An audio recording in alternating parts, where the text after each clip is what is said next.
Okay. All right, welcome to Find Love Now.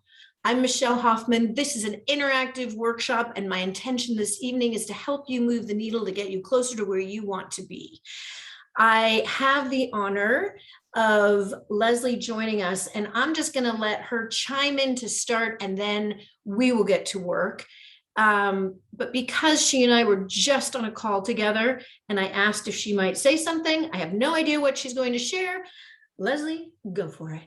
Okay, so first I'm going to reply to the, vulnerability out on the web thing.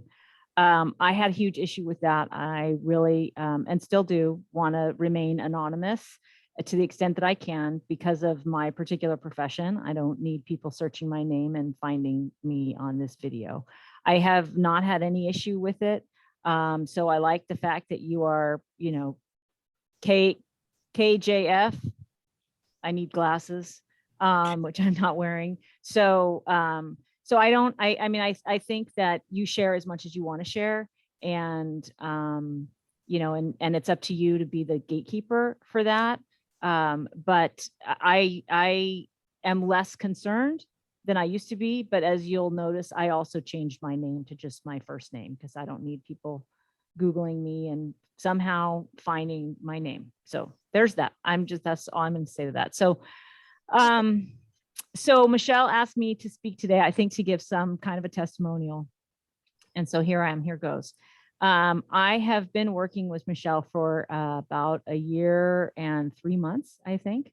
And the honest to God truth is when I first started working with her, I was introduced to her from a friend of mine, a really good friend of mine, who said to me, that Michelle is an empath. She can read people like no one else. And she said, I'm going to send you to Michelle so Michelle can help you with your online dating profile, of which I had none at the time. And so I was anticipating that that's what this was, is some kind of, help me with my online dating. And yeah, I'd love to get a date because I'm divorced and have been for a year and a half.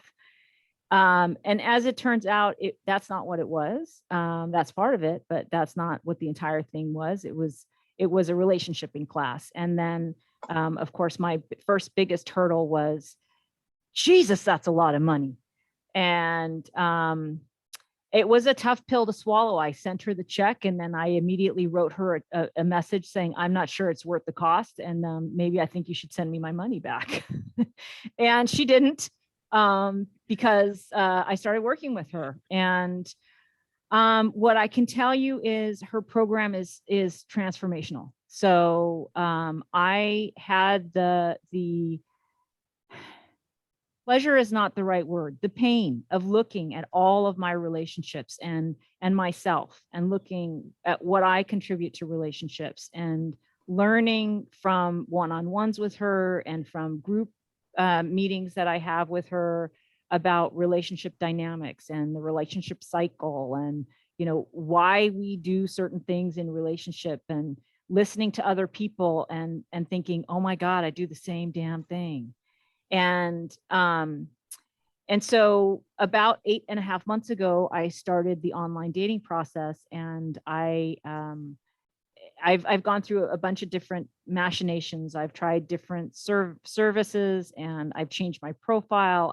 I did all kinds of stuff because I really wanted to find a boyfriend. And I found lots of guys, some who were interested in me, most who were not for whatever reason.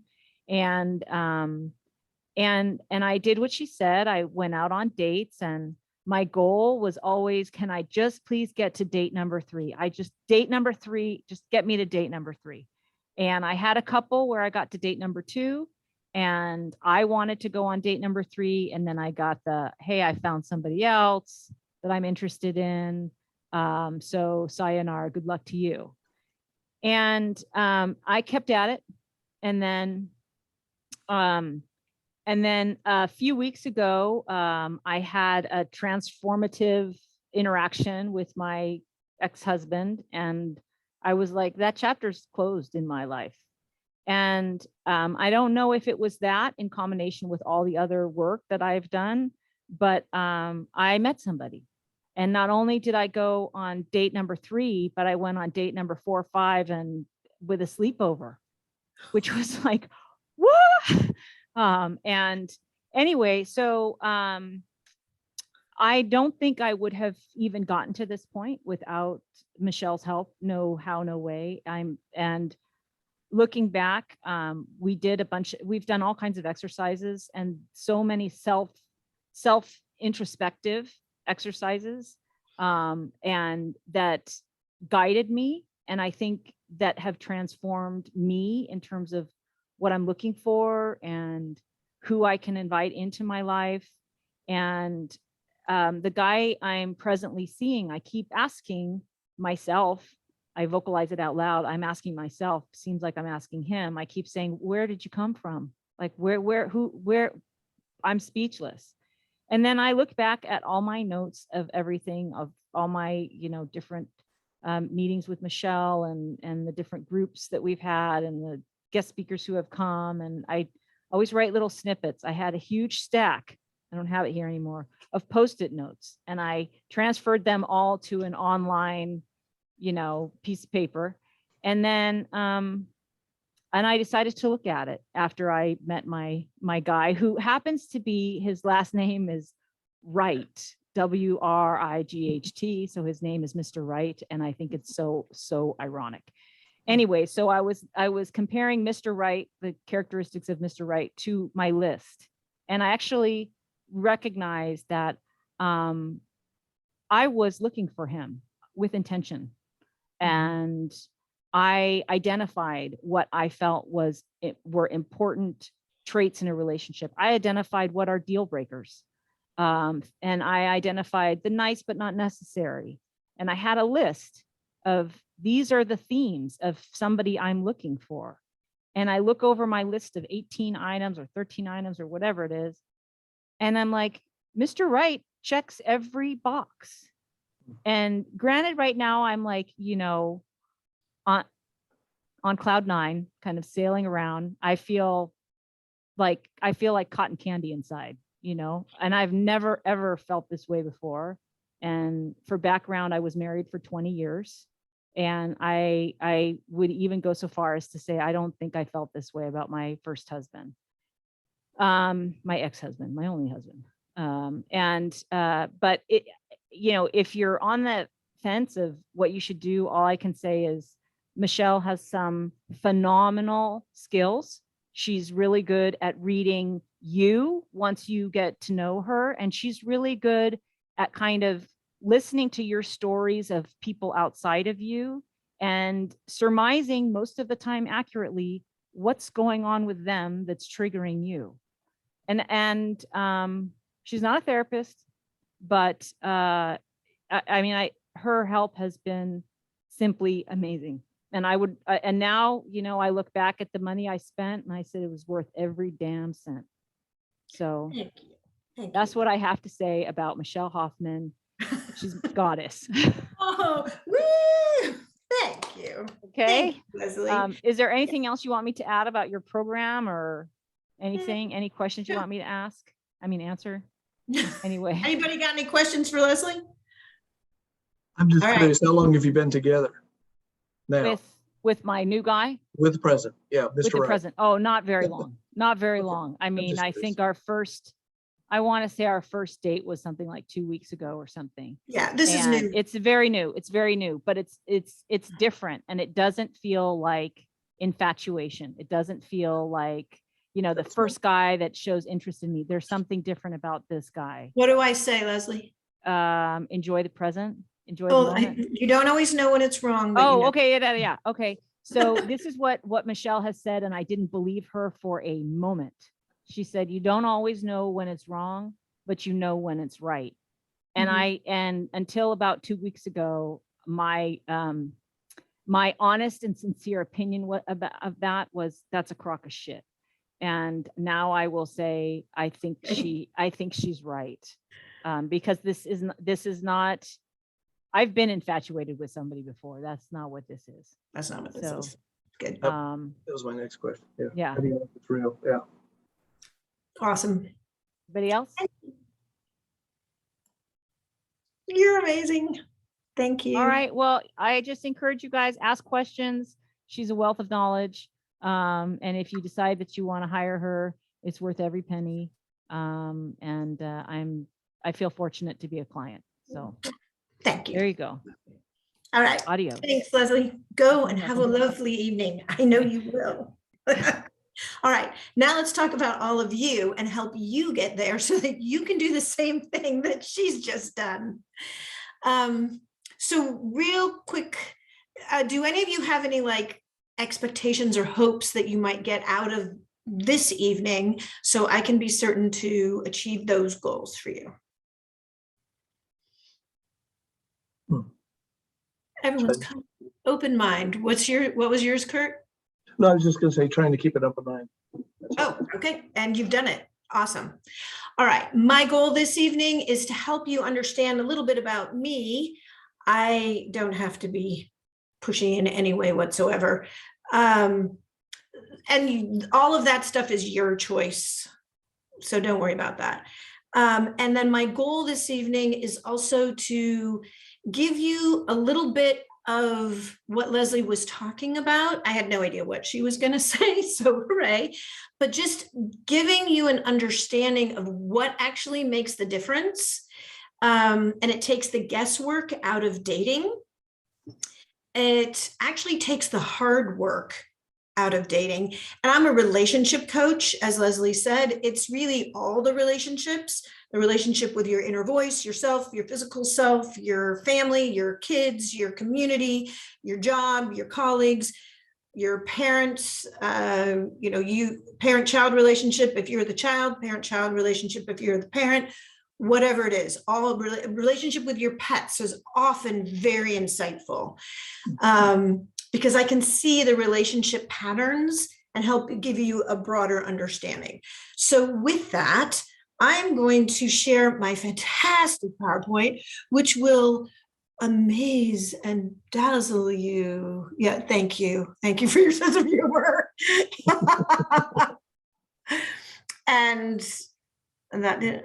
So tell me if you're seeing the dating rules of engagement have changed. Yes. Oh, good. All right. I think we're on. And I'm going to keep an eye out if somebody else joins us, but I think we're good.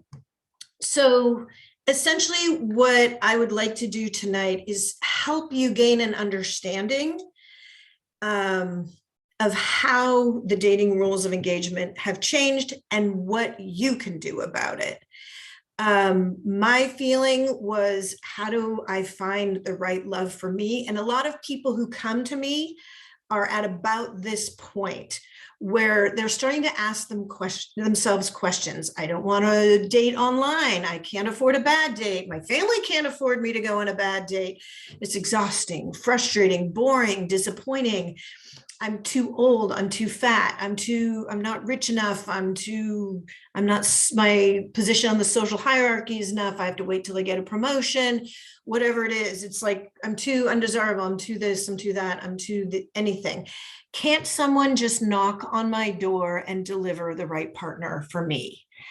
And what happens really is that you feel like you're alone on this island, like nobody understands. And while other people are taking a walk on the beach hand in hand and sharing their life's journey together, whatever brought you to this position of, it could be that you're on the heels of heartbreak, it could be a divorce, and it might feel like the grief of being widowed or a widower and this intense loss, because the loss of a relationship that you thought it should have gone a different way, or what it should have been, or what it should be, but you've lost the person, or you've divorced the person, or maybe you've never found the right person, and you end up feeling like you're alone on this island and nobody understands. And no matter what you do, you're like, what are the missing steps? I think I started this conversation. Is it guesswork? Is it hard work?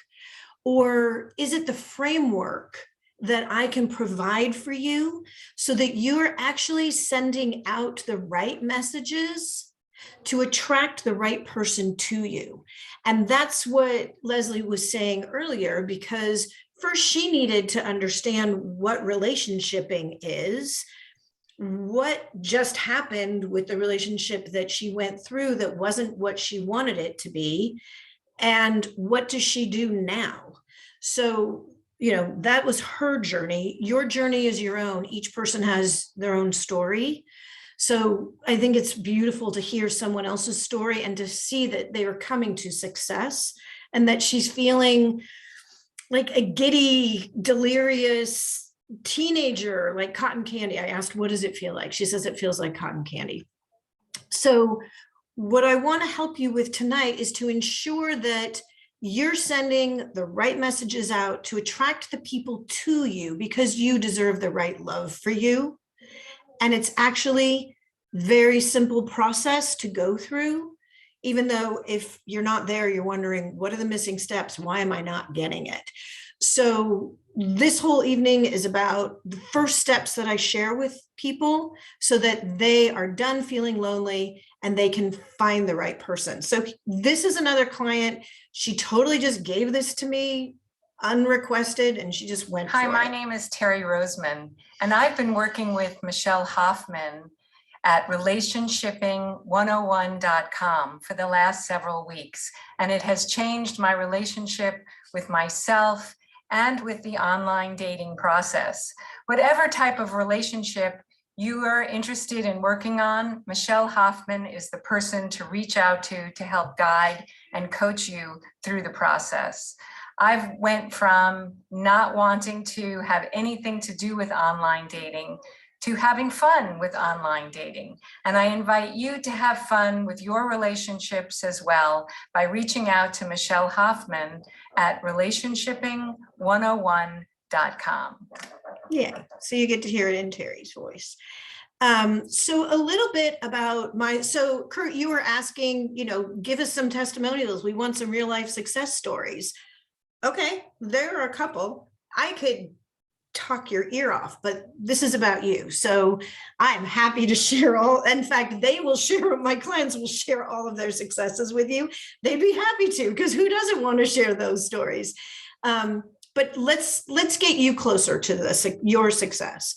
My story, I dreamed of meeting, dating, enjoying the thrill of getting engaged and marrying, my dream come true. And it actually happened for me. It took a little longer than I thought it would, but I found him and we had the most incredible romance, trusting partnership.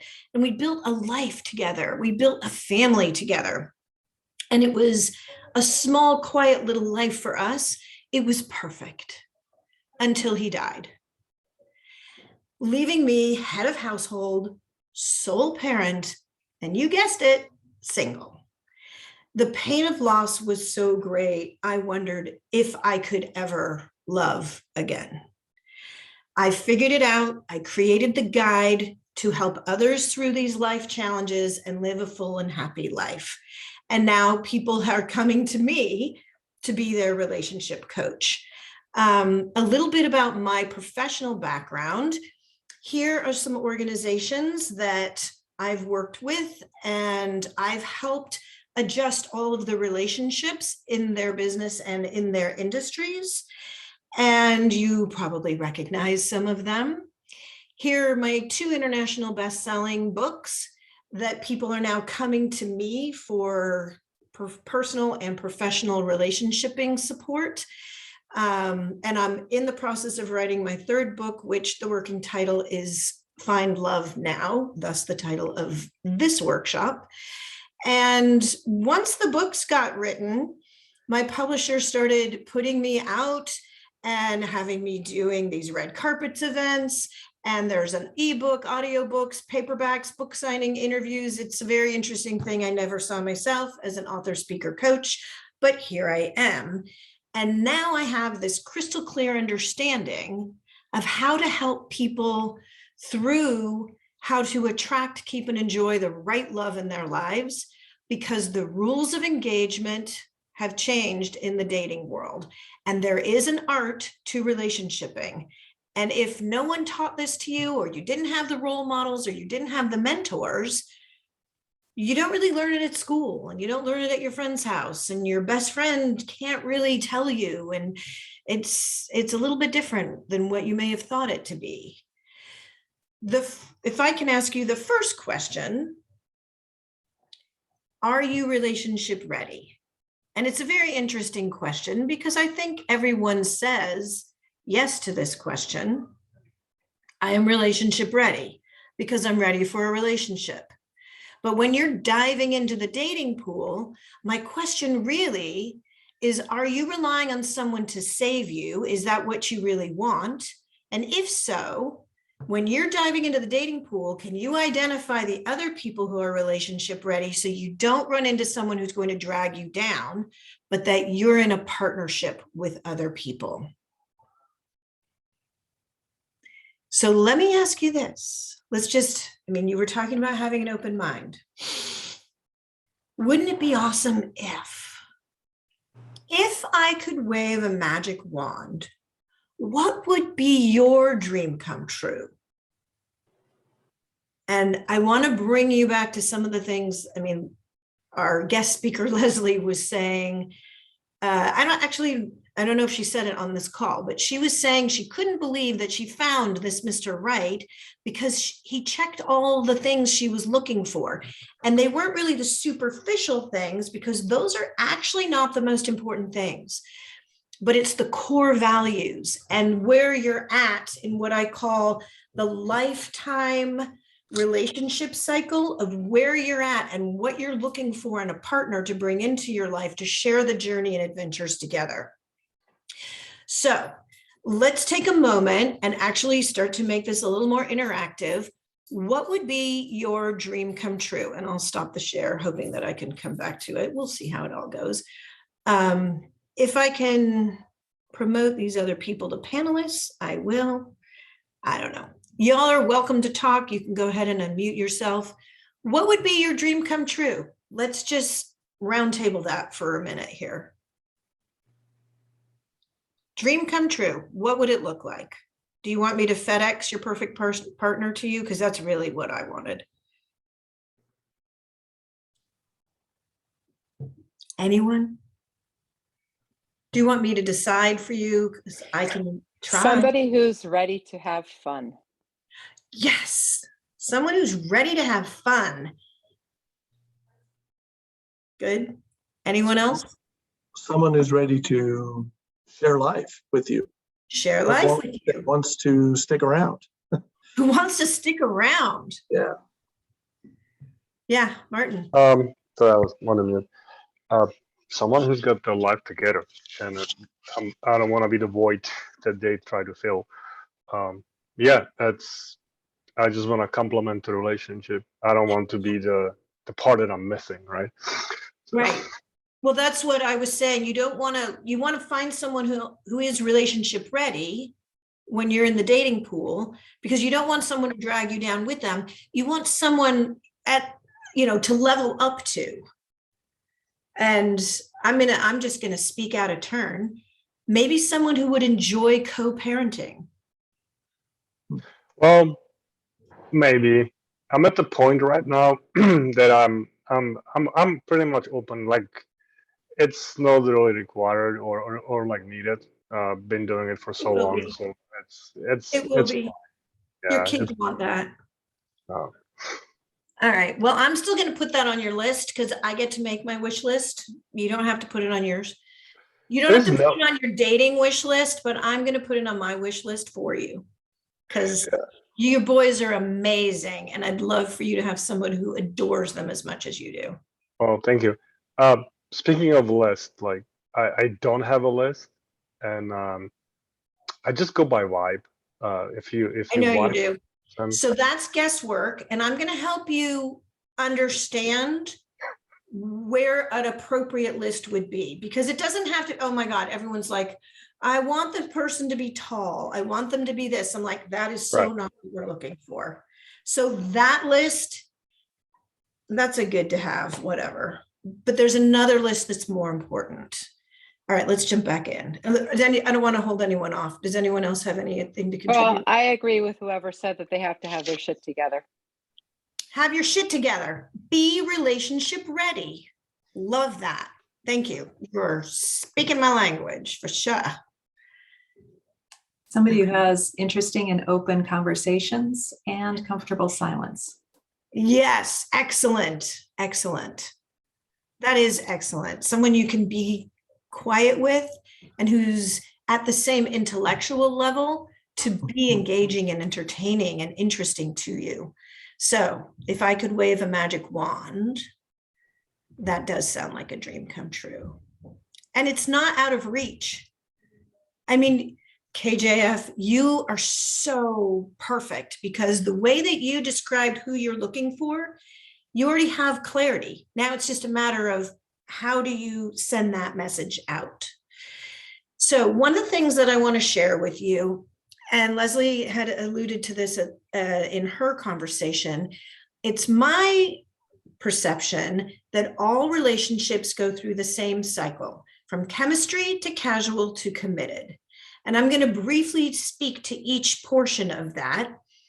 And it's literally scientific, the laws of attraction. When cells come together, it changes the chemistry. So when people come together made up of cells, it could very well happen that it changes your chemistry. When it happens and it's exciting, and you feel like, ooh, this is our first encounter. Now, here's the thing. This relationship cycle holds true in every relationship. It holds true with your relationship with your pet, your kids, the cashier at the grocery store, every relationship. It starts out, the law of attraction brings you closer together. And in the chemistry phase, you're looking for everything that's right. And it's a very exciting time. And you actually have a chemical change. The serotonin in your body comes and kicks on. The endorphins give you a little adrenaline rush. You got this oxytocin going. It's the cuddle drug that makes everybody a little happier. And you just feel euphoric, like you've been eating a bunch of chocolate. And in this chemistry phase, like I said, it feels like, everything is right. Then as you continue the relationship, we're going through the casual phase. And in the casual phase, mammals in particular really look forward to anticipating things that they enjoy. And that's why we go to the same restaurant and we might even order the same item because we have an idea of what to expect and we enjoyed that experience. So we're going to revisit it again. And we might choose the same movie because we know what's going to happen, or the same genre of film because we like that type of excitement and something to look forward to. There's another thing that happens in the casual phase of a relationship, and it could be when you're dating someone, maybe it's knowing that it's going to be fun and exciting and interesting and intellectual conversation, and the silences are fine too. You might have a kiss, and then the next time you go out, it's like, I liked that one. We get to do that again. And so then you're building the relationship, and that's what's happening in the casual phase. The other thing that happens in the casual phase, and I will speak to this in a little bit, is we sometimes will look for what's wrong. This is when the red flags, the yellow flags, and the green lights happen. So if there's a deal breaker, and I can help you decide what the deal breakers actually are, and then that's a no-go. And we need to adjust that relationship and let it have a beginning, a middle, and an end, and say, we're done with that because that's not how I want to invite someone into my life. When there's a yellow flag, we clear it and it either becomes a red flag, no go, and we disengage, or we move it to a green light status and we move into a committed level of a relationship. Now, this committed level of a relationship could be as small as we've gone out on a date and we're interested enough to going out on another. That throws you back into the chemistry phase. Then you plan the next date, you enjoy the casual phase, you have a wonderful time together, you're trying something new that neither of you have shared, building the adrenaline rush, and the arousal is even more fun, and you're like, this keeps happening, and then you decide to call each other boyfriend and girlfriend, for example, that throws you into a whole nother round of the relationship cycle because it up levels the relationship. Now you're experiencing yourself in a new role. So how does that feel when you try it on? Is that good? We like it. And it keeps moving. Then you want to move in together, or you, whatever it is. So now you can see how the relationship cycles work. And there's also the point, and I said, there's a lifetime relationship cycle. I work with some people who are actually interested in having a partnership who they can share a family with, and they haven't established that yet. So I'm also working with people who are done with that phase of their lives. So they're going to be looking for different types of partners. I think you understand that now. So how do you know where the intersection is to be relationship ready? First of all, you need to know who you are and what you desire and need. And you need to know who they are and what they desire and need, because we really want to share adventures and fun together.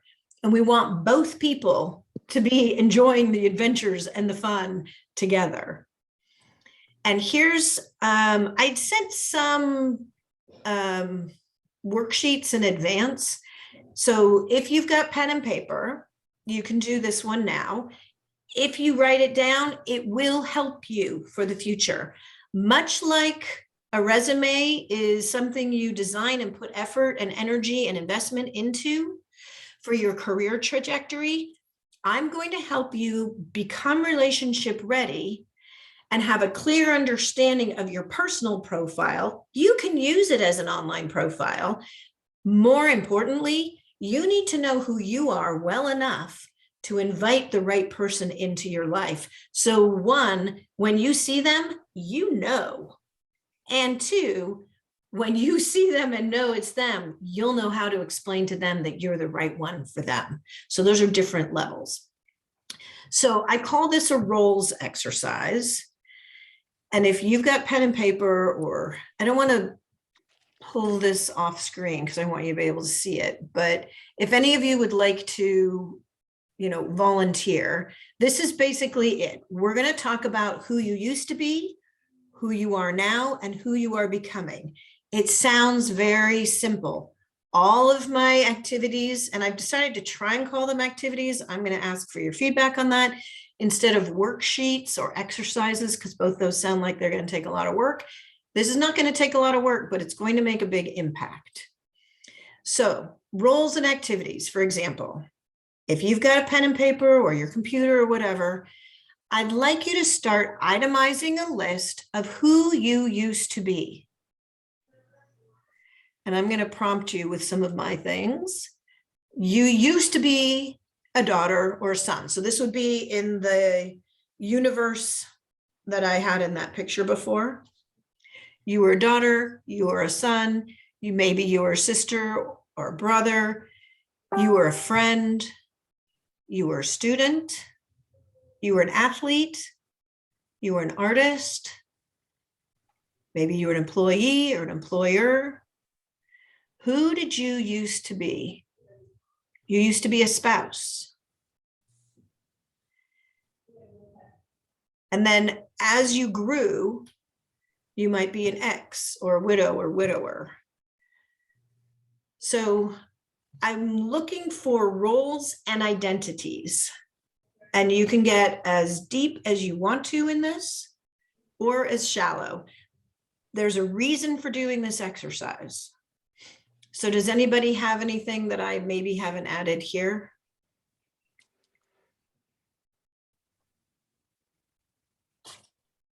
And you're welcome to speak and share your thoughts and ideas. A mother. Or Mother, father. very good. Career roles. Career what? Career roles. Career roles that you had? Yep. Very good.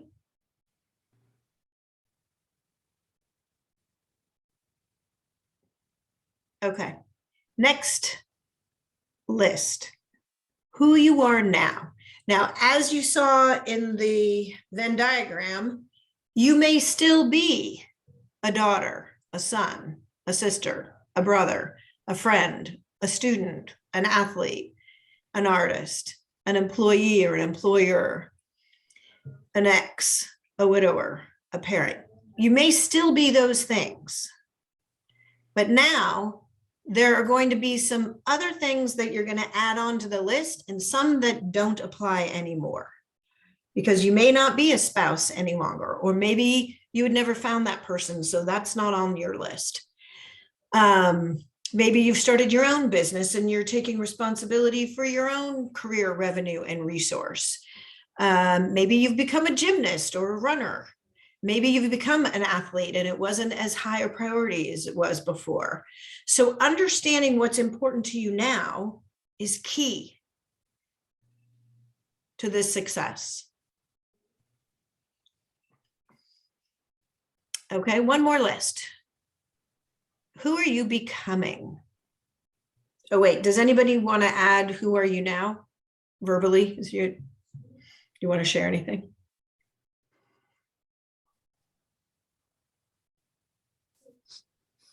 Okay, let's go to who you are becoming. What will this list look like? Maybe you're some of the same things, but now you also want to be a partner. You want to be an adventurer. Maybe you want to be a philanthropist. I'm adding yacht captain because that's my choice and it's my party. You don't have to be one. So you're going to put what's important and relevant to you.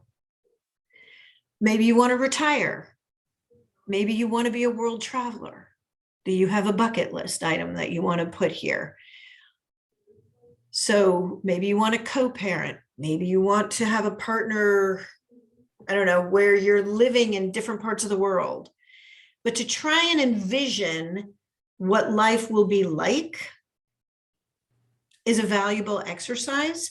So knowing who you are now and who you'd like to step into becoming is a very important way to create a clear, well-lit path so you don't get distracted by sparkly objects over here. Or maybe, oh, maybe that's it. Maybe I need to settle.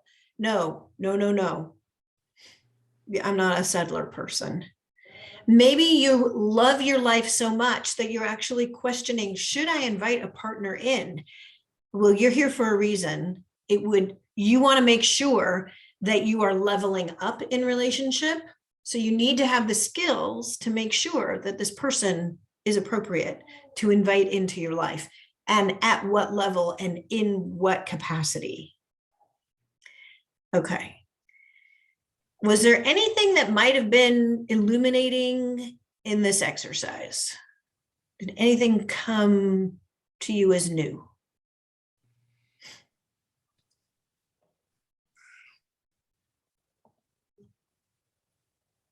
Okay.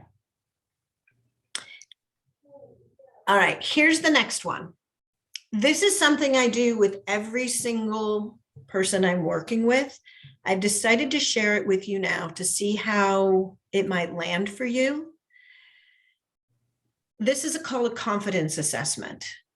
And essentially, I'm going to read these things to you. And what I'd like you to do is put the percent confidence that you have that you got this going on in your life. You don't need to shine a light on it, or you don't need support with this one. And if you do, just put it from 0 to 100%. I got this going on. Be honest. This is an exercise for you. It's not for me. So be honest with yourself, and I will read them to you. I don't expect you to be able to read to this. When you are ready to honor what grief, trauma, overwhelm, burnout, loneliness, or preparation to step into who you dream of becoming holds for you, the next phase is to assess where you are at in different aspects of your life. You can add categories to this assessment. You can even adjust the topics to fit your situation. This is a starting point. Here are the questions to ask yourself. Insert the percent confidence you have this aspect of your life is 100% secured. So I want to know a percent secured. and I'm going to try and read them as neutral as possible. You put the right number in for you. I have clear steps to create the life that is meaningful and important to me. I have deeply considered how my life lines up with my values and priorities. What % confidence do you have that is going on? You got it going on in your life. I have secured all the financial and legal requirements, and I've updated all my end-of-life documents and plans. What % confidence do you have that that is all taken care of? I've got the right resources and the right people in place to help propel me toward my goals and dreams and support my loved ones' success in theirs. I'm sure of my health, and I'm a role model for others in my self-care regime. I have a healthy regime established for myself and my loved ones. I nourish myself physically, emotionally, and spiritually. I'm sure I and my loved ones are moving through grief, trauma, and loss in a healthy way and have support systems in place to guide us on successful trajectories unique to each of us. 2 more.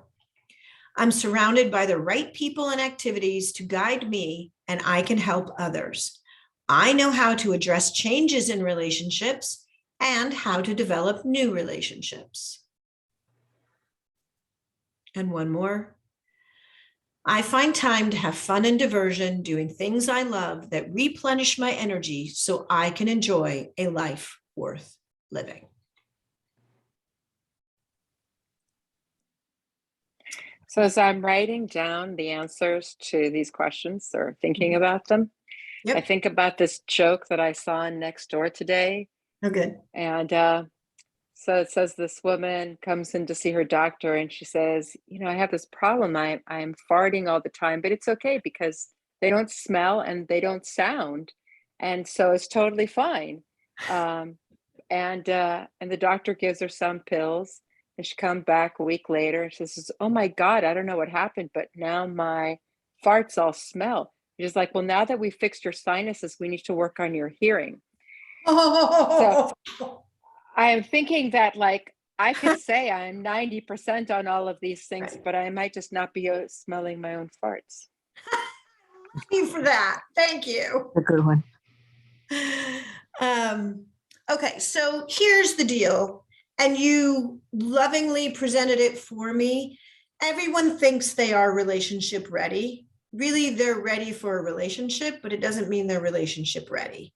When I work with people, the first 8 weeks we spend understanding who are you now? Because if you were looking for a partner for who you used to be, it's the wrong person. And there's going to be misalignment from chemistry to casual to committed. And you're not going to understand what is going wrong with this. This would have been a perfect partner 5, 10, 15, 20, 30 years ago, 40 years ago.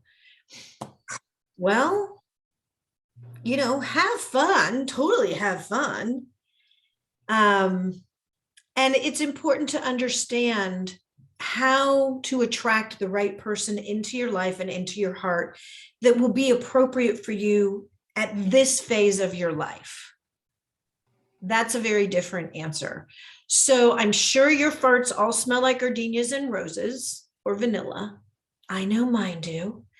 It's important to enjoy the humor and be lighthearted and understand that we all fart. So thank you for being the first one to talk about it. Because it's true, and we all have these imperfections and whatevers. But I'll tell you, when you have all of your core values in alignment, and then you start to feel like a giddy teenager, where what did one of my clients a couple of weeks ago, she said, I've never felt this feeling before. This was somebody different than Leslie.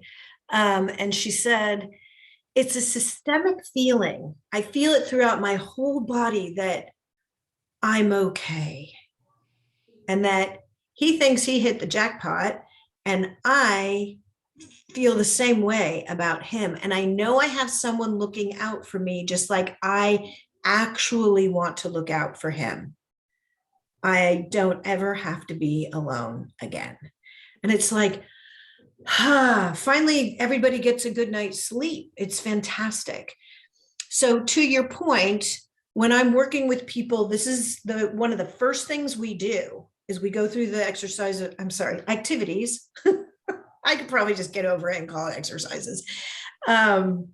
We do these things so that we know where our strengths are, and it's okay to have weaknesses because we're going to stretch our strengths and strengthen our weaknesses for proper balance.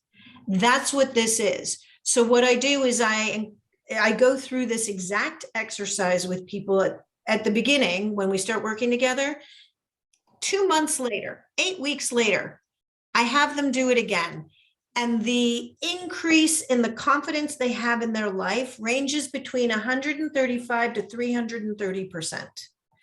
That to me is a qualitative way to demonstrate that they have, or it's a quantitative way to demonstrate that a change has happened through a qualitative experience. And we're just getting started at that point, but then they know they are relationship ready. So does that answer your question?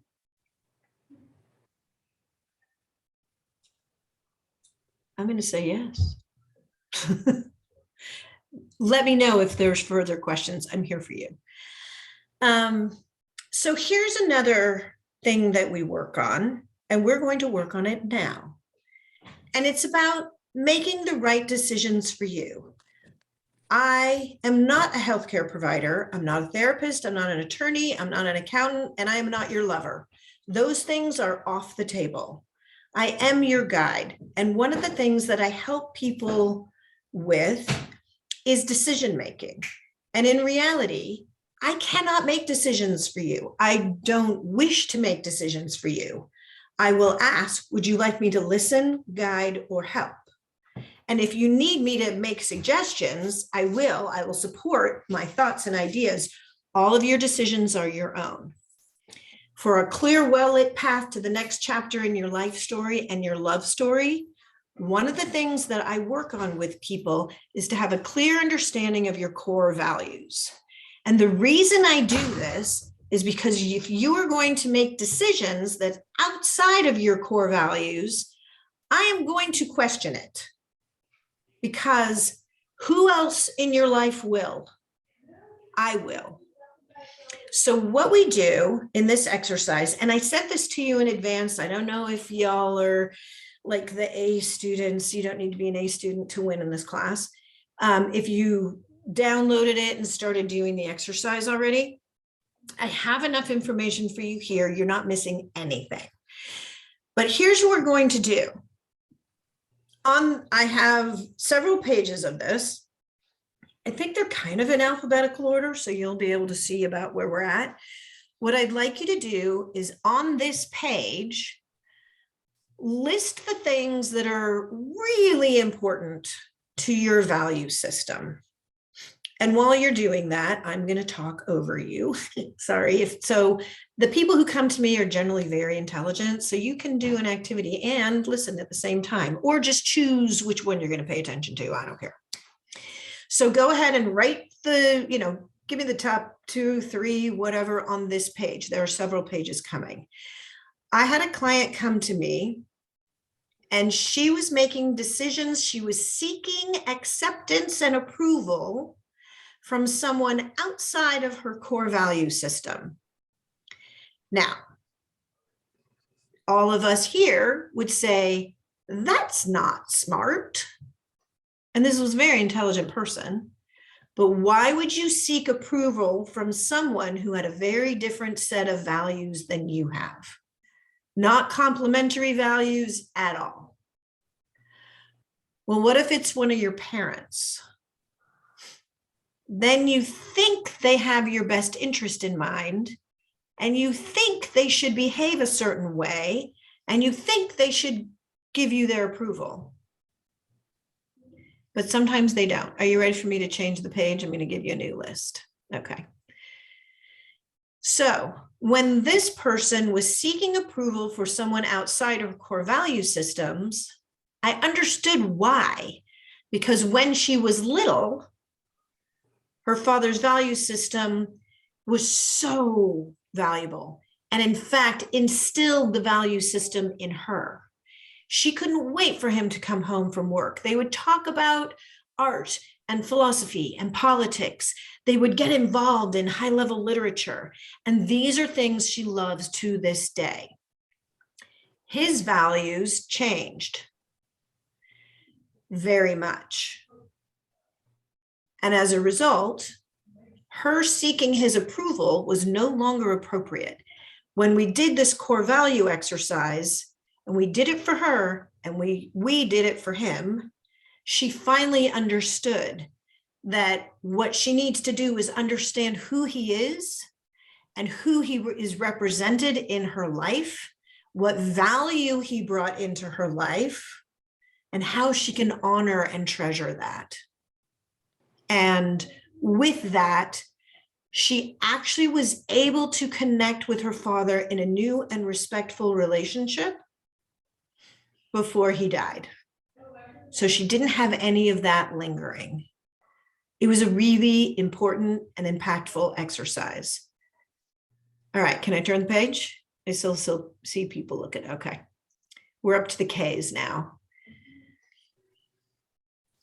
So if friendship is one of your most important values, communication, accountability, responsibility, teamwork, I'm just reading them off the top of my head because integrity is my top core value. If I'm making a decision that's outside of my integrity, I cannot live with myself.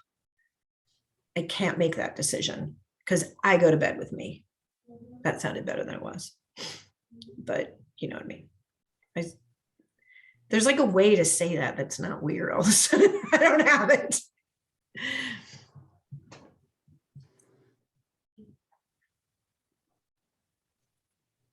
All right, can I move? We can come back to them. And this is not solid. You can change anything. I'm not holding you to it. When you decide what your clear, well-lit path looks like and where it's taking you, you can still navigate and adjust course once you get there. It is valuable to have a goal so that you know where your heading is, and then we can adjust course as things come up. This, I'm going to remind you, these are your core values, not anyone else's.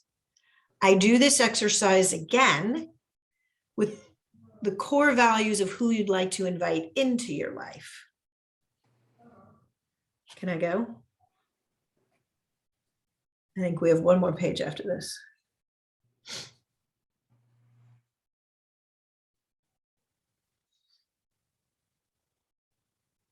And then I'm going to make it really challenging.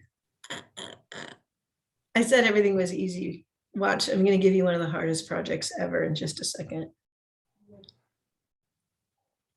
I'm not actually tricking you. I don't do that.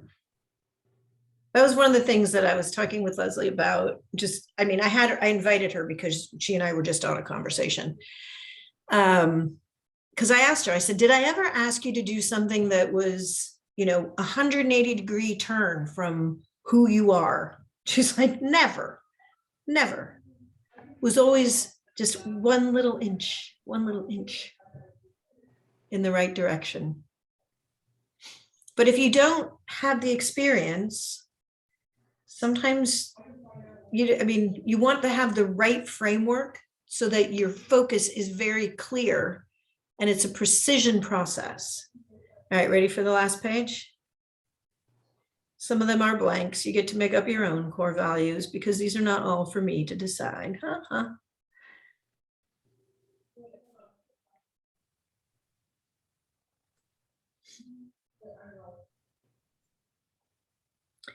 And now what I'd love for you to do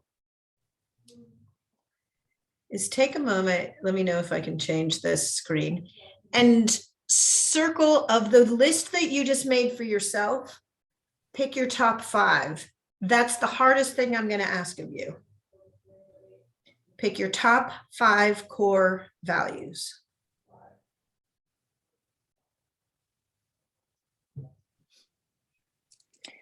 Are we going to get these slides in some form via email, maybe? So if you follow up with me afterwards, I'm happy to share this exercise with you, or whichever ones you want. Happy to share whatever I've got. Or, I mean, I don't think you want to like sift through the recording. You can if you want to. But I can send you the exercises. I have to call them exercises. Darn it.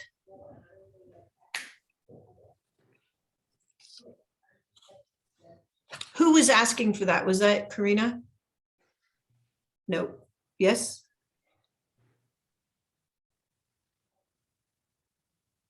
Yeah. I tried to do it on Meetup beforehand, and it wouldn't let me do attachments. So I'll need your email address and then I can do it easily. And there it goes. Okay. Let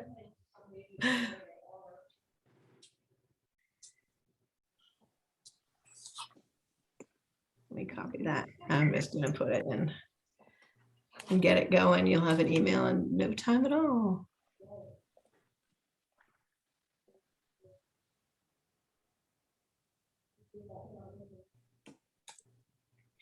Okay.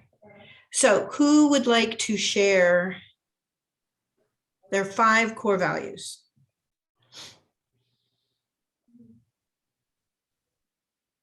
I will. Thank you. Some of them I, just like knew off the top, but filling in the last couple, freedom, creativity, Yep. joy, Yep. wisdom, Yep. and honesty. Yeah, I agree with all of those for you. I know you a little bit, like 1 hour. I'm wondering, where is adventure? Adventure goes with freedom and creativity. Okay. I would agree with that. Anyone else want to share? I like honesty. That's a good one. Yeah. I'm going to give you a little insight. Would you like me to give you a little insight on finding someone with honesty? Hell yeah. Hell yeah. Trust is earned. You can't, like, if someone just goes, oh, trust me, like, ugh, that's like my first, like, whoop, my flag is up. Why would I trust you just because you said trust me? Would you like to buy a watch? It's old and I'll send you you use microwave with it.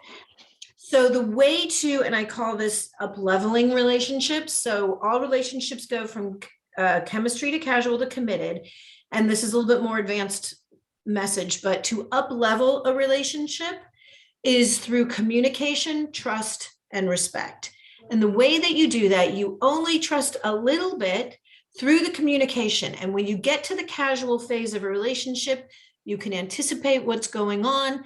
And within, I don't know, 80, 90 degrees of what you think is going to happen, it's pretty much what you expect. Then that communication builds trust because you can anticipate what's going to happen. This person is reliable. They're there. Their integrity is intact. They are doing what they say they're going to do. They're showing up. It's when somehow that goes outside of that value system and you're like, that is not what you said. Then you go, and that decreases the level of trust. In the triad of communication, trust, and respect, you need at least 2 of those to support an up level of a relationship. Because if there's enough communication and you respect this person enough, you trust they're good. But trust is earned a little bit at a time. So that's how I start with building trust, because so many times when people have experienced betrayal or distrust, there's reasons that those things happened. Usually it's an insecurity in the other person's part. There's a reason someone's feeling insecure. So it snowballs. But if all you're going to say is, how do I find honesty in a relationship, it's through experience. Okay. Now, here's another ninja skill. You now have 5 words, which are your core values. If you are going to make decisions, ensure that they are in alignment with these core values of yours. So if you're going to make a decision and honesty is one of your core values, and you're not actually, I mean, I think honesty is, it's probably one of your core values, but it's also a value that you want to invite in. I'm just taking a wild guess. So you're going to clear for that throughout all of your experience in every relationship you have. And if you decide to date, online dating, in my mind, it's like junior high. Ugh. They take all the stinky puberty kids and put them off to the side so that they can try things out and make mistakes. And oh my God, are you kidding me? You're thinking that's going to work? And hopefully they're going to learn from them. So by the time they get to the next level, they got this going on and they're not going to do that again. So online dating is like anywhere else in the real world. You're going to experience all different kinds of people. Disregard the ones that you don't need so that you can focus on who you want. When you use these 5 core values, if you decide to do online dating, and once you, I mean, online dating, I think is a lot of rehearsal and practice so that when you meet someone in real life, you know what to say and do. So you got to get through junior high to get to the advanced level relationship. So use those 5 core values when you're developing your personal profile, whether you are deciding to do online dating or not, because it is telling something about you. And 70% of an online dating profile should be about you. Now you have 5 appropriate words and the description that I will email to you if you want, because you can talk about those things. Those are the 5 most important things you're looking for in a person. It doesn't matter what color their hair, if they have hair, how old, how anything they are, how big, how tall, how small they want. You want someone who shares your core values. So when we talk about the list, I'm just happy to start with they're actually single. They actually live in this county. Okay. So another thing, and you had brought me to that also. So there's a whole bunch of things and questions that you can ask to determine those things. And I ask, you know, are you legally, emotionally, and financially available? And I mean, sometimes they'll just tell you, no, I'm in a marriage that's open. And you go, okay, congratulations, but that may not be right. Right. That may not be right for me. But Ethically non-monogamous, poly. So be clear, put it right on your profile, because these people are going to want people who are open to that. And if you're not, let them know straight up. You're interesting. I think you should live your life. We're not a match. Another thing that I encourage people to do is to ask, you know, at this point in our conversation, if I'm going to give you my phone number, whether it's a burner phone or not, and that's an idea. If you didn't hear it, if you want Google that. Voice is much easier than a burner phone. Okay, whatever you want to do, is to invite them. Would you be willing to share a professional page, a personal profile, or Facebook page, or LinkedIn, or something that demonstrates you are who you say you are? Now, yeah, for the most part, people are like, yeah, here, I am who I say I am. Those are the people you might want to continue having a conversation with. If there's somebody who's pushing back on that, my thought is, let's just say the relationship goes as far as you would like. It's fantastic. You're living together. This guy is watching the game and you're in the bathroom and you need toilet paper. I don't know why this is where my head went on this situation. Welcome to me. And you find her vibrator in the closet. We're not gonna go there, Jesse. You've been there. Well, we can help you with that situation. That's a whole different thing, but stick with me here. If I yell, honey, can you get me some toilet paper?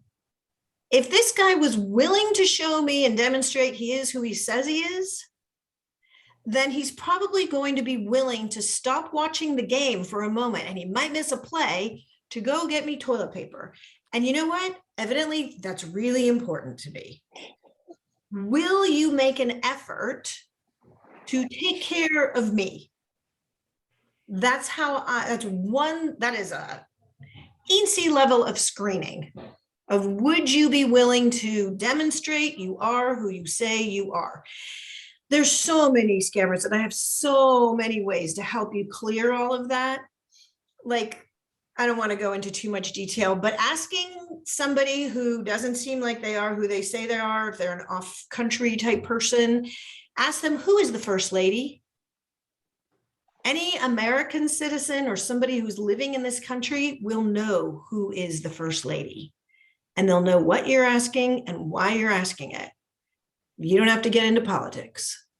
So those are a couple of tricks on that for you. Okay, so there are your 5 core values. You can do the exercise again to see who you'd like to invite in. The core value system is probably going to be complementary. It doesn't have to be exactly the same to be a perfect match. All right, let's go on. Are we getting something out of this? Good. I lost my version of this. Oh, man. Are you seeing the screen anyway? Are you seeing the Yes, value? core values, lots of blanks.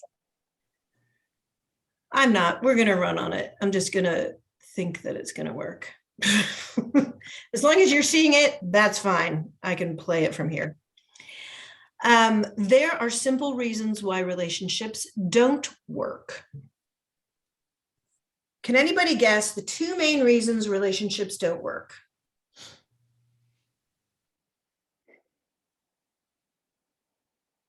All right, one of you isn't ready. Or both. There's a reason for that. Yep. I would say actually that would put people out of alignment. It doesn't mean that it wouldn't work. I had a client who she called me up one day and she's like, I'm worried about money. And I said, okay, let's resolve that. And she's like, okay, so I'm gonna meet you where you're at, person. If that's her worry of the day, we're gonna figure it out. And it wasn't actually money she was worried about at all. She had this great boyfriend who kept asking, are you ready to move in? And in reality, you know, she's like, I'm not good enough. I'm not worthy enough. I'm not valuable enough. I'm not lovable. So the 2 main reasons that relationships don't work, someone's feeling like they're not worthy or valuable enough, or they don't feel lovable. That's it. I've been doing this for a while. It simmers down to those 2 things. And when I can figure out who's not feeling valuable and worthy and who's not feeling lovable or who's not feeling lovable and why, it's really easy for me to adjust a relationship. Now, to your point, if someone, like in this example with this woman, she's enjoying the chemistry and casual phase of the relationship. He was ready to move it to a more committed relationship. She wasn't feeling valuable or worthy enough. In that situation, I mean, I can come up with an activity no matter what you challenge me with. I haven't been stumped yet. You may try, you go for it. Stump the teacher. So what we did together is I literally quantified the value she brings to the relationship each year financially, you know, and she was helping him with his business. And if he had to replace someone with an employee, what she was contributing with an employee, how much would that cost? You know, $100,000. And somebody who helped with the food. Okay, that much money, da, da, da, da, da. And somebody who was an advisor and this and that. So ultimately she was worth more than $1 million.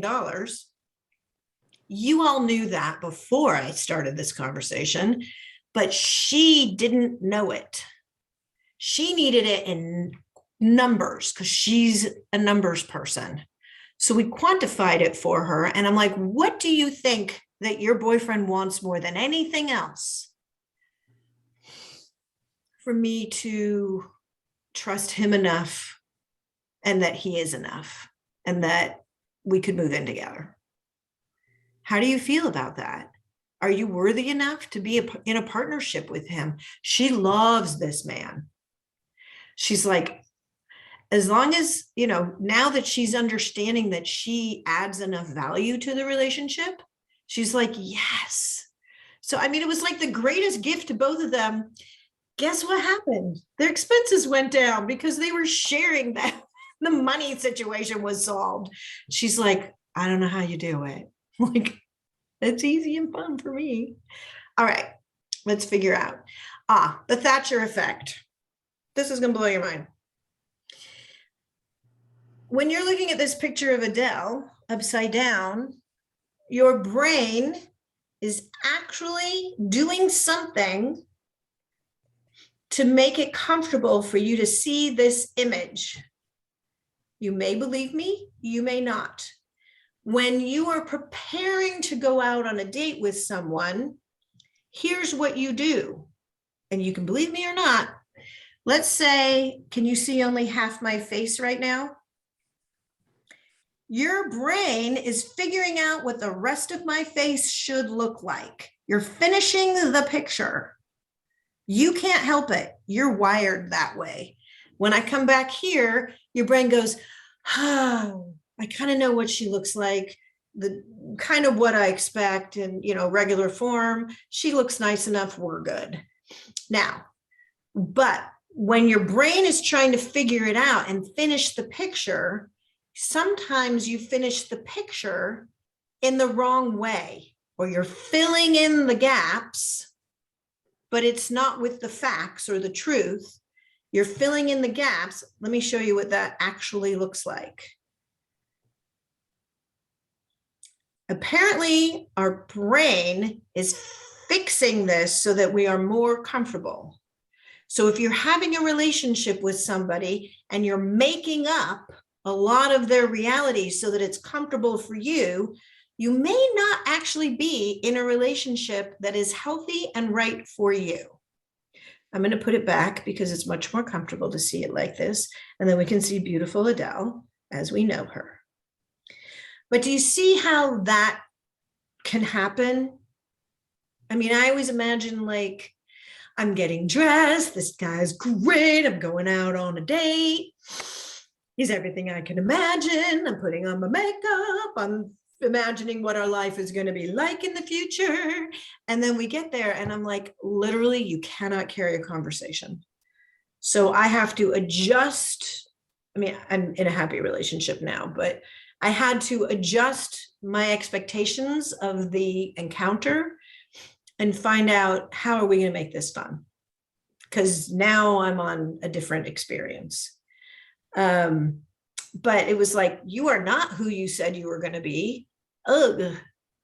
You know, and people do that. I'd say it's the number one mistake people make in the dating world, that they represent themselves as something sparkly object that would attract someone, but it's not who they really are. And so you get there and go, you know what? I wanted the short, robust, you know, me, whatever. Because it's like, here's what it is.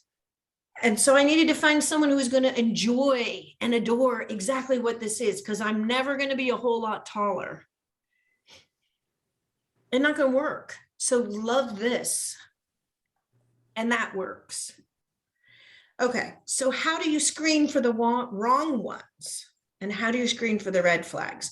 Can you share with me what would be red flags for you?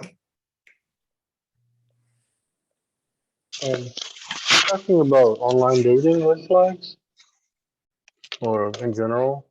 In general, red flags of, if I'm trying to think of a bizarre one. at the moment, but I'm not. Any relationship, red flag, that's a no. For me, it would be lying about the age. Yep.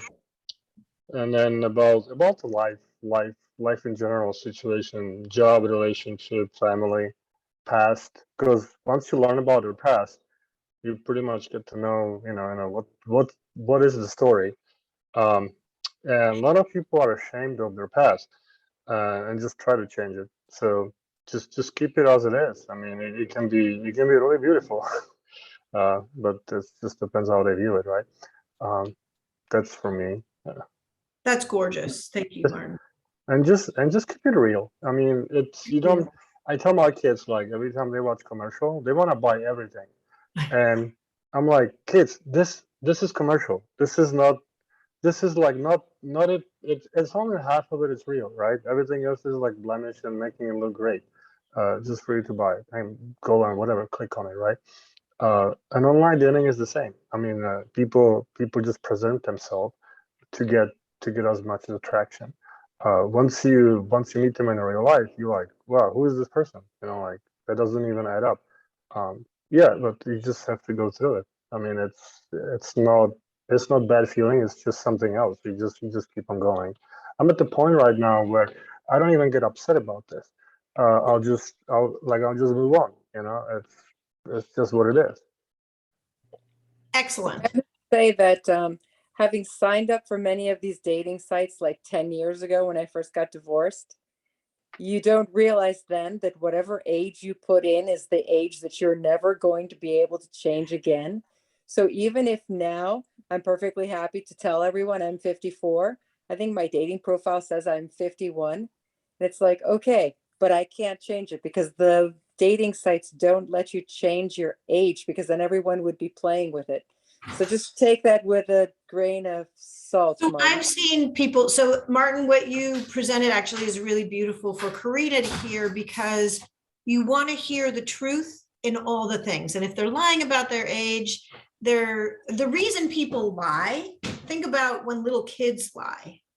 They're insecure, Little kids, scared. right. And they're trying to change the truth to please you. Hmm. They want to give you the answer they think you want to have. So, Martin, what you're doing with your kids is saying, look, the truth works with me, even if it's hard. And you guys have been through a lot of hard truth. So, the truth is the truth. When somebody is, what I've seen is people say, I can't, whatever about my actual age is this. And then I go, okay. So that's what I've seen people do to override that very challenge, so that they are being authentic and honest, because that is a reality and everybody knows about it on the sites. There was something else that you brought up, being honest, being real. Oh, past history. One of the things that people tend to be like, how, tell me about yourself. All right, I'm going to encourage you to talk about who you are now when you first meet. As a widow, what I learned my script to be, perk up, Martin, I think I've talked to you about this already, actually, but to say, for me, this is my script. My late husband and I had a wonderful relationship. His last words were, I love you. I am ready to be in a healthy relationship again. I'm happy to share all of what happened with you, but this is about us. So let's spend some time together learning about us, because that actually creates a we. It shows interest in the other person, instead of, potentially getting into the drama of what has happened before that has brought you to this day. So at the beginning, and you can say, I'm happy to share all of it with you, but you really want to see if they're worth sharing, the whole library of information. See if they're interesting enough to share all of that back data. Right. If I can interrupt, Yep. like for example, uh, if you like in your 20s, right? You can have dreams and hopes, and dream up the sky, and what are you gonna do? If you're in your 40s, you should probably have something to show for it, instead of still have those dreams, right? If you don't, then well, what you've been doing for the last 20 years about all those dreams. Life can happen, um, but it tells a lot, at least to me. And I don't need a nitpicking everything in your past, but I want to know what you've been in the past. I don't need all the details, but at least some milestones, right? But if I meet somebody who's in their 40s and don't have life together, um, Right. I want to know why. And sometimes it's not their fault at all. It's just that life happens, right? And then it's for me to decide if I want to be part of it or not. But yeah, that's for another story. Yeah. So I would also encourage you to ask questions about their resilience and what and why. What was your self-inspiration in that? Because in your life, in your family, you guys are out and adventuring and doing things. And if a partner is like, nah, I'm going to sit and watch TV because that's what I do, you're going to be like, Right. So we want to match frequency for you also, just the energy of somebody. You had brought something else up. Oh, I know. So I have some clients that are at the younger end of, they would like to find the right person to build a relationship with. So at their point of the lifetime relationship arc of where are you at in your life experience, they are looking for somebody who could potentially have potential. And this is what you're talking about. And at a certain age and, point in your life, potential's not the most important thing. Martin, for you, I'd like to find someone with capacity. Like, what are they capable of? What have they done before? They can learn from their experience.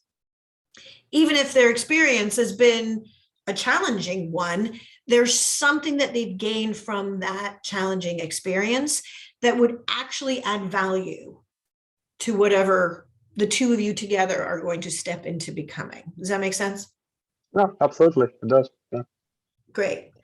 Okay, so for me, somebody who gets seasick is actually a deal breaker for me, because I love to be out on the water. And I would be willing to make that a yellow flag, but you know what? I'm going to miss out on so much because I don't want to put this person into a position where they're not feeling well. So if I could start with the universe of my choice, I'm going to make a deal breaker seasick, which is kind of a bizarre one, but it's because I really do love to be out on the water. So it could be, some unique attribute, a demographic, some chemistry, something. Knowing what your deal breakers are key. And I have pretty deep activities to highlight those things, but we're just at the beginning of our journey here. So I'm not going to overwhelm you too much. So how we align people in a relationship is what this is about. So it's easy to find what's wrong with people. You could go online and Jerry Springer that to no end.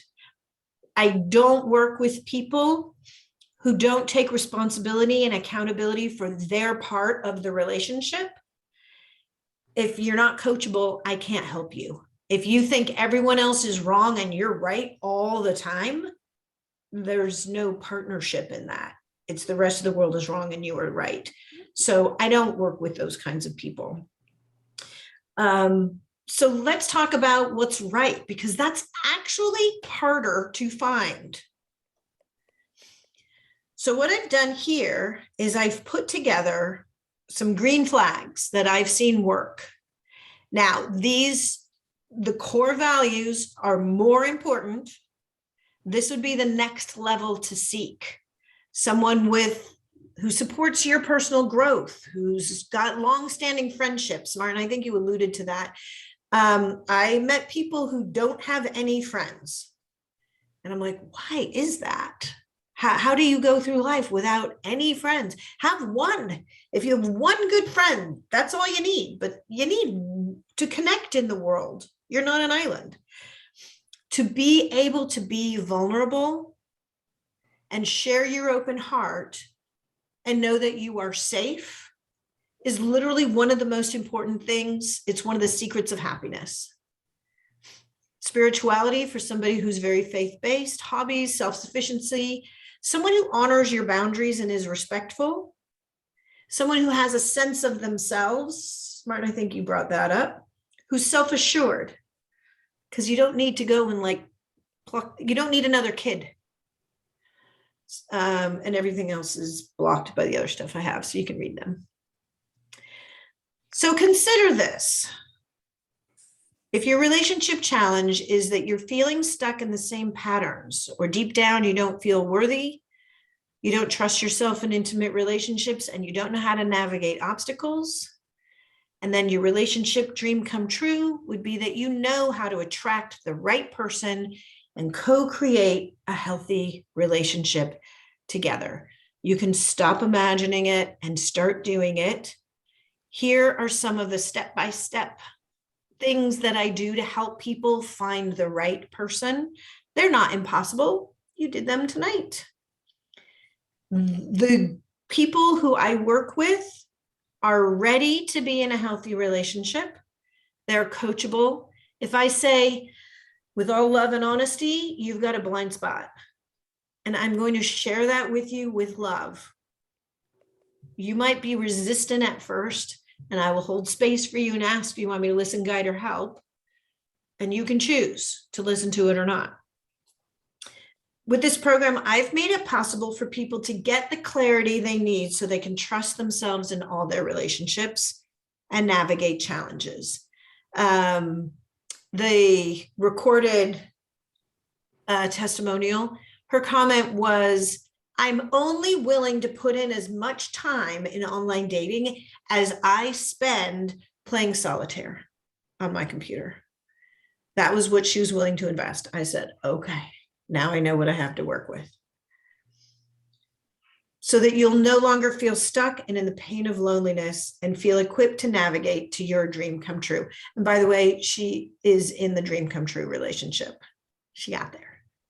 She can do another testimonial now. So the artofrelationshipping.com is my website.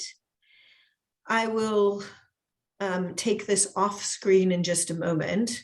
But if you would like to, I can't see it because I got stuff covering it, speak with me, you're welcome to go onto my calendar. I'm happy to spend an hour with you to figure out how can I help you.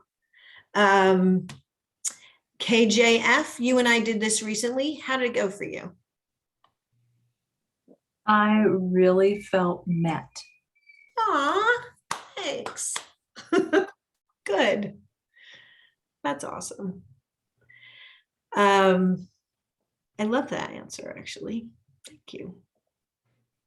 I've just done something with my chat, so I can't see all of you. There we go. There we go. All right, so Martin, good to see you, my friend. Talk to you soon. Does anybody else have any questions or anything else I can answer? Do you have any, like, anything? I'm not pressuring anyone to do anything. I hope that you got a little closer today. Yeah. So I guess I feel like it's a bit of a numbers game, right? You have to, like, I mean, you could be sure about what you're looking for and what you want, but at some point you just have to meet enough people. You want me to tell you some of the developmental stages? You might like it or not like the truth. Okay. Okay. Here's how you go. And KJF, it's gonna be a little bit different for you because you're very specific about who you're looking for. You know, you don't have to dilly-dally.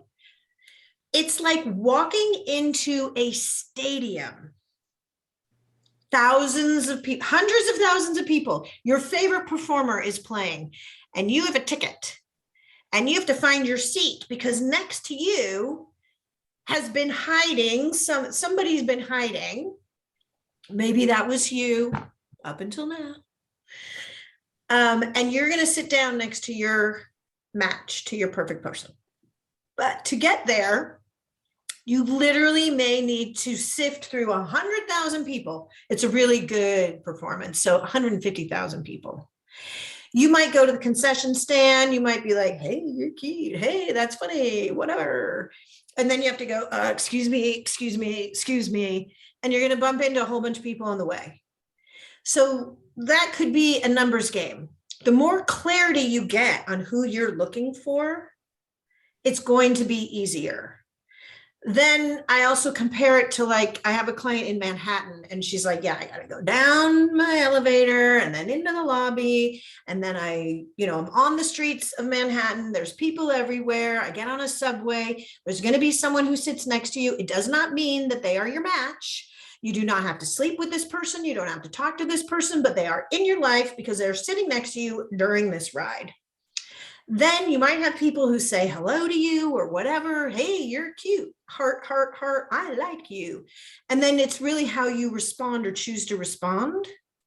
You have a choice. If you're sitting on the subway and you're looking at someone, you go, or not, or just, excuse me, whatever. But you don't have to have sex with all of the people between here and wherever your destination is. You don't have to help raise their children. You don't have to see them through their entire life until they die, which has been, I met my guy. He said, I love you. I said, it's okay to go. That was really hard for me to say. I had to free him up. Gah. And, but that's actually the best case scenario. As awful as that was for us. It was a wonderful and full life. It was just too short. So is it a numbers game? Here's how it goes. You go online, you go, here's your beautiful self. There's 150,000 people who go, you're cute, I like you. They swiped and swiped and swiped and swiped. Part of what made you so attractive was the person before you. Dopamine hit, dopamine hit, dopamine hit. It's totally gamified. And you're doing the same thing if we're talking about only online dating. So then you up level and you go, okay, how do I actually have a conversation with this person? And some of the things that I work on with people is figuring out what are the questions that you could ask to figure out if they're honest right away, or if there's going to be a vibrator under the sink when you go to the bathroom. Those are now real issues for you. We're not going to ask it like, are you a truth teller? Because that's not going to, nobody's going to answer that question correctly. We're going to ask enough information that you will then identify that they are a truth teller, because that's their comfort zone. It's who they are naturally. And they don't have to make up something to try and please you. So one question could be something along the lines of bringing up difficult conversations, just any challenging topic. I'm going to tell you a funny story, a fun and great outcome story. I had 2 clients in 1 week call me up and they're like, I need the 3 easy steps, because that's what I do. I give the 3 easy steps. And sometimes they call me master dater. Don't say it too fast. This was their thing. So they go, hey, master dater, I need the 3 easy steps. And I'm like, are you serious? Okay, what's the challenge? And each of them, one's in a boyfriend-girlfriend situation. They are happy still together. The other's in a marriage. And in the marriage, this woman, she said, where were you 30 years ago? I would not have married the man I married. It was 15 years of suffering and 3 boys later. I'm now in the relationship I want. She's happily married to this perfect man for her. Not at all what she thought she was looking for, but he is the right one. And she says, I'm hiring you because I want to keep this relationship and I want to rebuild the relationship with my boys. So it's relationshiping. It's all of that, because it all works together. So I was helping her with that. Okay. Now, each of these people, so a boyfriend-girlfriend situation and a marriage situation.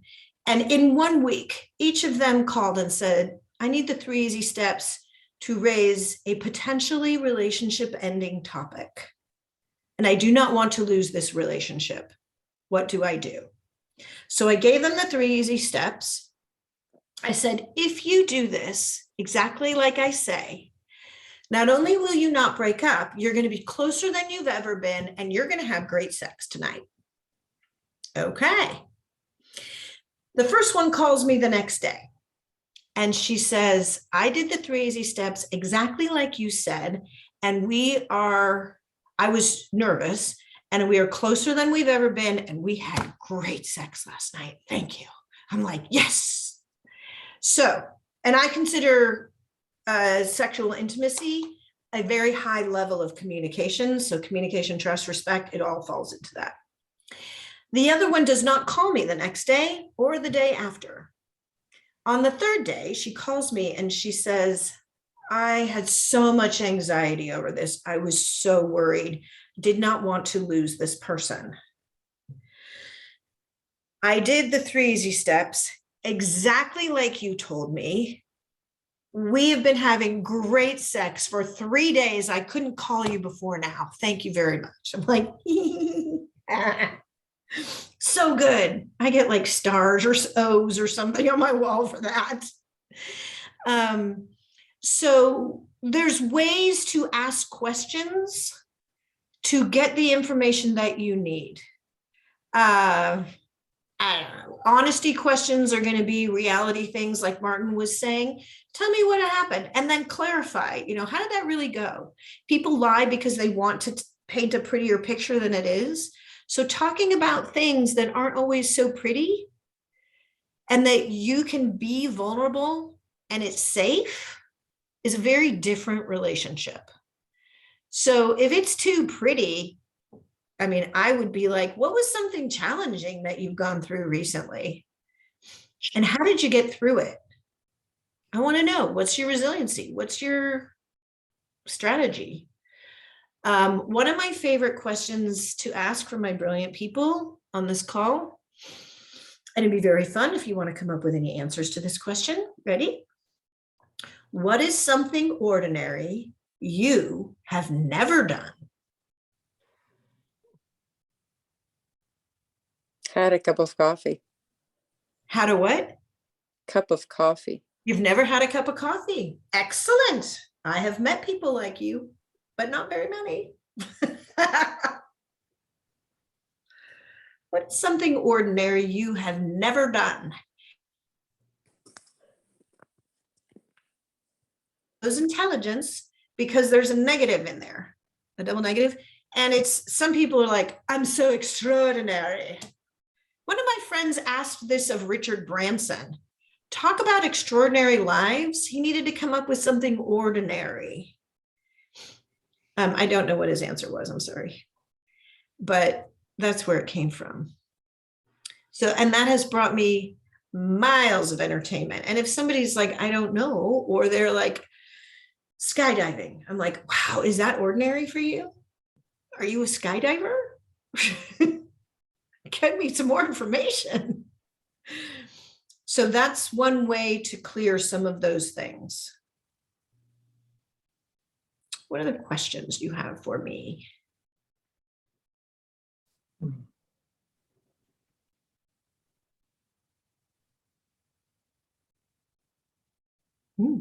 Tell me what you've learned in this session. What went well? I definitely noticed in your values exercise, as I was reading through the values, I was like, I know that's not one of my top 5, but lack of it in someone else would be a deal breaker. So it would be like there's a baseline and then there's a gray area. If somebody else is not honest or definitely not compassionate, right? Like, I think I'm pretty compassionate, kind, definitely not nice. And if somebody else is not willing to be kind, Like it didn't make my top 5, Right. but lack of it, like, so I think I can look at that aspect of it. So that's a very good point. I actually have a very deep version of this exercise that I help people with later once they get their tread. And I'll give it to you high level. And it demonstrates how examples of qualities that you attract, because sometimes we need proof. I have a client who was raised to, I have male and female clients. This is a female client. She was taught not to show people how intelligent she is, or she'll never get a man. And guess what? She's chosen B because she is intelligent and she can't help it. But she's so smart that she actually really needs somebody who can talk about things way up here, someone smart enough to see how smart she is. So she has been self-sabotaging her entire existence because you're not supposed to show anyone how smart you are or you'll never get a man. She just did what she was told. Never got the man. So when I pointed that out to her, she's like, I don't know. So we went through this exercise and we chose the top 5 people. I'm not going to go through the whole thing with you here, but the top 5 people who are important to you in your life, just naturally. And what attributes do they naturally have? Who are these people that are attracted to you? And what attributes do they have? What are their assets? And what are their liabilities? Because those people are naturally attracted to you, then it's a way for you to see who you could potentially attract. Then we play this game and we reverse them and turn them upside down. And we go through a couple of different iterations. That's why I'm not doing it tonight. And literally what comes to the surface is your top attractions, the top go lights, what you're literally looking for in a person, and your deal breakers, what you will not tolerate in any relationship whatsoever. And by doing this kind of exercise, then it becomes very, very clear who you naturally attract. It gives you proof you can find this person because you attract these people already. Get it? And for her, for example, her top thing was intelligence. She naturally attracts people who are intelligent, who see her brilliance. But she didn't believe it because all of the messages that she's heard throughout her life. So we needed to make a couple of adjustments. And she would never have gotten that. I would say that's a blind spot that she never would have been able to overcome without finding someone to help her see it. Doesn't have to be me, but someone needs to help you see this stuff that you can't see on your own. And your parents aren't going to help you. Your best friend has no business doing it, or you'd be like, what with you? Who would be the person you would go to help you with this stuff?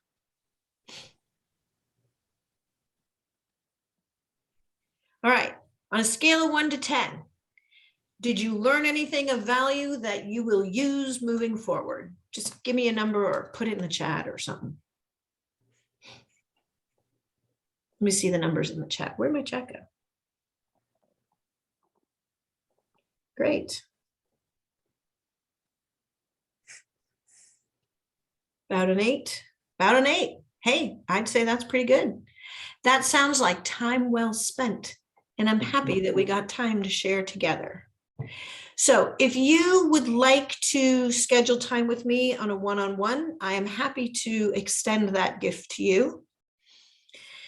You can either stay on and I'll actually look at my calendar right now, or you can go to theartofrelationshipping.com and just schedule whatever time is convenient for you. All right. And with that, thank you so much. It's been super fun. Do you guys, oh, you know what? Let me ask you this. Do you have any constructive criticism? This is the first time I've rolled it out like this. Do you have any thoughts on how I can improve this offering? No? Perfect. I guess it's good. No, you don't have to be nice to me. Just tell me the truth. I mean, you didn't really know what to expect. You had an open mind. So you still have an open mind? Actually, I would say it's in terms of dating, it's less open, and that's a good thing. For you, yes. Because you've narrowed down who you're looking for. Your stadium is like an opera house or something, you know, it's a smaller playhouse, a theater. Because you actually know who you're looking for. I mean, for you, I would suggest actually getting involved in organizations that do the things you enjoy doing. And there's even online stuff. So you've been hiding. That's fine. You know it. That has kept you safe. You will revert back to your factory setting as soon as you possibly can, or as soon as someone does something that's like, no. I'm telling you that now because that's going to be your self-sabotage. Just out of love, I'm saying it to you. Because you're safe and your life is good. Why would you risk it? Because you know it can be amazing. You can be cotton candy. Seriously, cotton candy. So whether you even like cotton candy, to feel like cotton candy rocks. So that's where I would suggest for you, is because you're already very narrowing it down. To open it up to the whole world would be like, I don't have time for this. What you do is you put your profile out. You have 100,000 people who adore you. Then your ego is up and you're like, okay, I'm going to reduce that. And I'm going to start to put a screening process in. And so you start to put disclaimers and details in there that it's like, you know, this is, if you're this, that's not it. So you put a little bit more about who you're looking for and who you are. And then you look at their profile. It's like, no, I'm not dealing with you because you get seasick and you're not my ideal person. So Michelle, when you send me an email, will you send me the contact info to sign up with you for that hour? Sure. Okay. Great. Thanks for this. Sure. My pleasure. Great meeting you. Thank you. All right. Good night, everybody. Thank you. That was great.